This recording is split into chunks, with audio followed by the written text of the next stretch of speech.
That is the Cree word for hello, and iklanite is the Dene way to say hello. I am Carol Rose GoldenEagle, and I am Cree and Dene, originally from northern Saskatchewan. I now live in a place called Regina Beach, which is right on the lake and close to the city of Regina. I really love it here. It's a quiet, small community. I walk my dog 2 or 3 times a day down by the lake every day. And as a result of that, I write a lot. I get a lot of my ideas just walking around outside. So sometimes people say, well, where do you get your inspiration? It comes from being on the land, whether it's actually going out into the wild spaces around here or just down on the pathway by the lake. It's good to get out of the house. Another thing is I tend to write in the wintertime, and that's not surprising because the rest of the seasons all over Canada are just so beautiful that you really should be outside, just enjoying being outside. So winter is a good time for me, which gives me some encouragement because it's back, and that means I'm hopefully going to be starting another poetry manuscript as well as another fiction novel. And I'm here to talk about my latest novel, which is published by Anana Publications, called Wapawikoscikanik, The Narrows of Fear. So people ask me, where did you get your inspiration for that? So in terms of the sort of primary storyline in the novel, it is a celebration of Indigenous feminism. And there are 4 characters who are the women in this novel, and they range in age from 27 to about 77. And the oldest woman is this wonderful, wonderful elder named Nina, and she provides a lot of encouragement and guidance and inspiration for the other characters, particularly the youngest one, Marianne, who has been traumatized all her life as a result of Canadian history. And these 4 women, they help her through it and they guide her back to the circle, so to speak.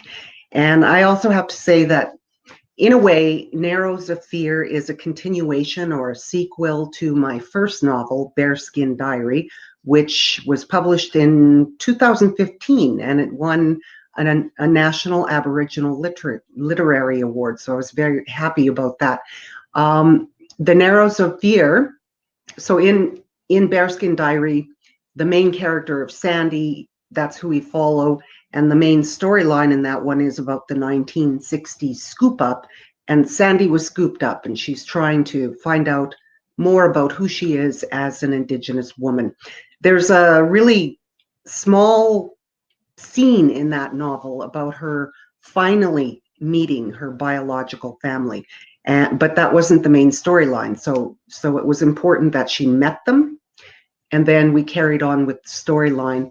A lot of readers said to me, I really want to know more about her family and how she interacts with them and what they're like and what they do. And I thought, you know what? I think that's a really good suggestion to make. And so that is what The Narrows of Fear is, in a large part, is a continuation of my first novel. Sandy is in this novel as well.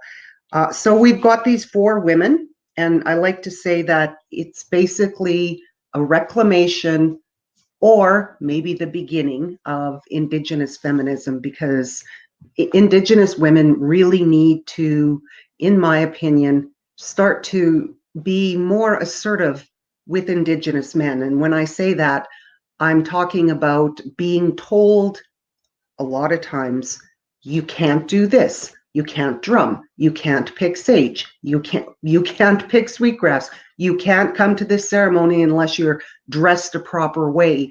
And these men, they're bullying, and it's lateral violence, if you ask me. So as Indigenous women, I really think we need to start speaking up. And if you're not comfortable doing it as an individual, I would like the idea of the group of women in my novel. And we stand strong when we stand together. It's always been that way. So I'm happy to have introduced that. And of course, if you're going to have something with a storyline of pushing back or reclaiming, you need to have an antagonist. So I introduced him too. And his name is John Wayne. He is somebody who years ago was a terrible alcoholic, and good for him. He found his way out through indigenous spirituality. So he started to become somebody who learned about our culture, learned about our spiritual ways, and on the surface, he embraces them. But as you read the novel, you find out he doesn't really. He thinks he embraces it, but he does and says things because he's worried about what other people will think or say about him. So he's not really true to the beauty of that part of our culture. And in his private moments, he does some terribly awful, violent things, and he hurts women. He continues to do that. So we introduce him, and that is just part of the storyline. I hope this one goes over well, because it's not something I've read in Canada before or anywhere. And I thought, okay, I'm going to try something as a writer a little bit different from what I've been doing so far. So what I will do now is I'll read you a bit of when we first meet John Wayne, or when Sandy first meets John Wayne, who happens to be her cousin. Sandy has traveled up north to, spend some time with her biological family, and she's going to be staying there. And it's really quite lovely because she spends a lot of time with her sister Shar, who is able to talk to her about the family history and describe the characters within the family. And the two of them, they're lovely together, and they're sisters, so they should be. And anyway, so Sandy is up in northern Saskatchewan, and she at this moment is with her uncle Gabriel, who he's just so full of stories, and she dearly wants him to talk about her own biological mother, who passed away some time ago. She's also with her cousin Maynard, who happens to be two-spirited, although it's something he's never wanted to admit to anyone, not even himself. And that element comes into the novel as well. So John Wayne, he busts into the little ice fishing shack out on the lake, and he starts taking over, and he starts doing what he always does, just trying to push his own agenda. And if you don't agree with him, then he belittles you and he bullies you, and that is what John Wayne does. So here he is. He starts off by having some mint tea, because it's good for the digestive system. Actually, mint tea is good for just about everything. And so Gabriel hands him a cup of mint tea, and then John Wayne immediately wanders into territory where you first meet somebody for the first time. Maybe say hello first and try to get to know them a bit, but John doesn't do that. Instead, he jumps into questioning that is worthy of asking, but not within the first minute of meeting somebody. So he says to Sandy, "So, do you drink?" And then Sandy says, "Well, you mean alcohol?" "Yes, the bad stuff." And then John carefully analyzes Sandy's response as he continues to sip his mint tea. She says, "Not anymore. I used to drink, but I found that it interferes with my creativity." "What about you?" she asks. Sandy just can't figure out why she even offered up an answer to what he was wanting to know. It's none of his business. And where is he going with this question anyway, she thinks to herself. It's like John Wayne knows her thoughts. He says, "Good for you, sister. Women are sacred." He says that a lot. "Women are sacred and deserve to be protected and respected. That respect starts with yourself," he says. "Yes, I used to drink as well. All of us did at one point. Being lost is the reason why." It was that damn Catholic church and residential school that tried to kill our people. With this statement, then, Uncle Gabriel holds his cup of mint tea high in the air, and he says, "Hi, hi," which is the Cree way of saying right on or thank you.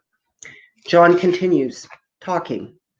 He says to Sandy, "It's the reason that I built the sweat lodge.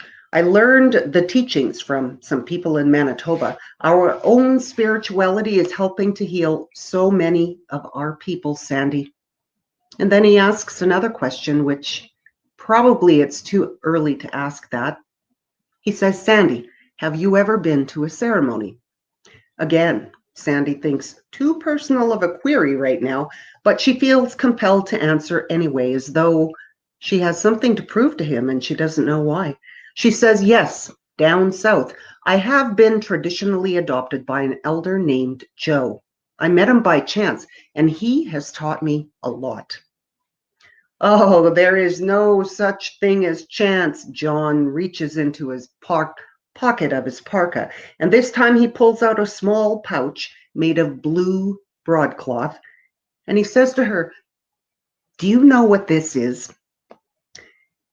And Sandy says, "Well, my guess is that it's some type of medicine."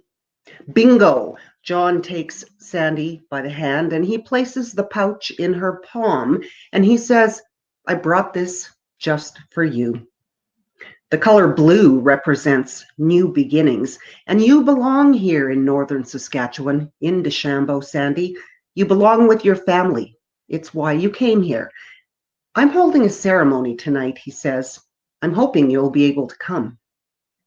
As much as John seems to be studying Sandy's reactions, she is also examining him. The chiseled jawline, his protruding nose, which has sustained some permanent damage, likely caused by excessive use of alcohol in his past. John has salt and pepper hair that is pulled back into a tight braid, and Sandy can't place him, but she thinks there's something familiar about him. He says to her, "You keep this pouch, and you pray with it every morning at sunrise," as if he doesn't know. Well, he doesn't know that Sandy already does that. Then he says, "This is sage. I picked it myself last July. It's a sacred right to be able to pick sage, reserved for only a few. Not anyone is allowed to pick medicines. I've been taught that you're forbidden unless you are pure." And then he says, "Well, there you go, Sandy." She doesn't say anything, but she thinks there's something very wrong with the statement that he just made. John's declaration reminds her of a time not long ago. Because she grew up as an adopted child and she lived in a white community away from her Indigenous family, someone once told her, "You are not allowed to dance at any powwows." And she didn't for a long time because he told her, "You don't know the proper respect to show, so you are not allowed to dance." It broke Sandy's heart. She so longed to celebrate and move to the beat of the drum, but as a result of those words, she never did dance for a while until she met her elder, Joe Bush Sr. And I'll leave it there because that's the introduction, like I said, to John Wayne and Sandy's reaction to things that he told her. "You're not allowed to do this because you're a woman. You're not allowed to do this because women are unpure." And anyway, that is at the heart of my new novel. So I hope you go out and read it, order it from your library, or better yet, go to an independent bookstore and pick it up. And I really look forward to meeting all of you again at writers' festivals once this pandemic is finished. And I would love to have a conversation with you in person. So thank you very much for inviting me today.